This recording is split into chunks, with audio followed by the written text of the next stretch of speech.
সাভারের আশুলিয়ায় এক রিকশাচালককে মারধরের অভিযোগ উঠেছে ট্রাফিক পুলিশের এক সদস্যের বিরুদ্ধে। এই ঘটনার বিচার চেয়ে সড়ক অবরোধ করে বিক্ষোভ জানান স্থানীয় রিকশা চালকরা। পরে ঘটনার খবর পেয়ে আশুলিয়া থানার ভারপ্রাপ্ত কর্মকর্তা ও স্থানীয় চেয়ারম্যান ঘটনাস্থলে গিয়ে পরিস্থিতি নিয়ন্ত্রণে আনেন।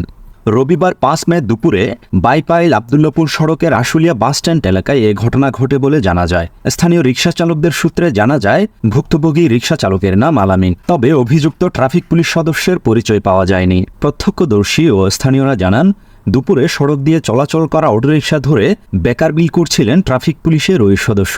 এ সময় ভুক্তভোগী চালকের রিকশা আটক করা হয়। কথা কাটাকাটি হলে রিকশা চালককে কিল ঘুষি মারেন ওই পুলিশ সদস্য। চোখে ঘুষি লাগলে মারাত্মকভাবে আহত হন তিনি। পরে তাকে উদ্ধার করে স্থানীয় একটি হাসপাতালে ভর্তি করা হয়। আশুলিয়া ট্রাফিক পুলিশ বক্সের পরিদর্শক মোখলেসুর রহমান বলেন, রিকশা চালকের সঙ্গে হালকা একটু ঝামেলা হয়েছিল। প্রধান সড়কে ওরা আসে, আমরা ধরি। বিল করতে গিয়ে এরকম একটু হয়, এছাড়া কিছু না, আমরা মারধর করিনি। আশুলিয়া থানার ভারপ্রাপ্ত কর্মকর্তা AFM সায়েদ বলেন, রিকশা চালকরা সড়কে নেমে বিক্ষোভ করছেন এমন খবর পেয়ে ঘটনাস্থলে গিয়ে তাদের বুঝিয়ে সড়ক থেকে সরিয়ে দেওয়া হয়েছে।